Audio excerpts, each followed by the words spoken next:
पुढची बातमी बघूयात। नंदुरबारवरून नाशिकमध्ये आलेल्या बिऱ्हाड आंदोलकांनी मुंबई आग्रा महामार्गावरती आडगाव नाक्याजवळ अचानकपणे चक्काजाम आंदोलन केलंय आणि यानंतर काल रात्रभरामध्ये सुद्धा आंदोलनकर्त्यांनी नाशिकच्या आयुक्तालयाच्या बाहेर सुद्धा आंदोलन केलं होतं।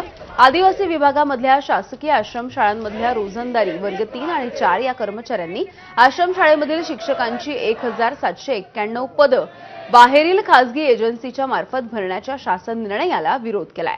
जोपर्यंत या मागण्या मान्य होणार नाही तोपर्यंत हे आंदोलन सुरूच ठेवण्याचा इशारा देण्यात आलाय आणि इथला आढावा घेतलाय आमच्या प्रतिनिधींनी।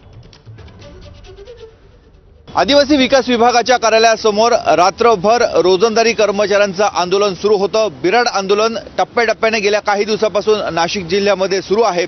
खरं तर ह्या आंदोलकांनी राज्य सरकारशी चर्चा करण्याचा प्रयत्न देखील केला, मात्र सरकारकडनं कुठल्याही स्वरूपाचं आश्वासन मिळालं नाही अशा स्वरूपाची यांची खंत आहे, आरोप आहे आणि त्यामुळे पुन्हा एकदा पावसाळी अधिवेशनाच्या पार्श्वभूमीवर हे सर्व आंदोलनकर्ते आदिवासी विकास विभाग कार्यालयाच्या बाहेर बसलेले आहेत। रात्रभर त्यांनी इथेच ठिय्या मांडलेला होता।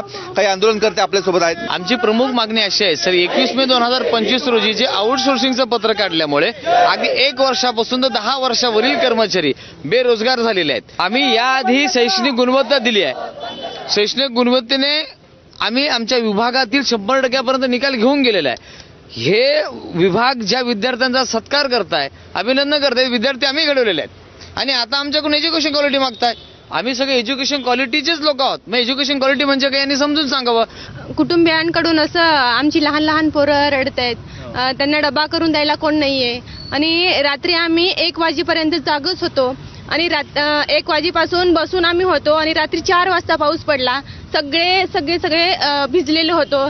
एवढी बेकार परिस्थिती, इकडे बाथरूम नाही, पाण्याची व्यवस्था नाही, ह्या परिस्थितीत आम्ही आज इकडे बसलेलो आहोत। आंदोलनाच्या पार्श्वभूमीवर मोठ्या प्रमाणावर इथे पोलिसांचा बंदोबस्त तैनात करण्यात आलेला आहे। आदिवासी विकास भवन आपण बघतोय आणि बॅरिकेड्स लावून हे पूर्णपणे बंद करण्यात आलेले आहे। त्यामुळे आज उद्या 2 दिवस सुट्टी आहे।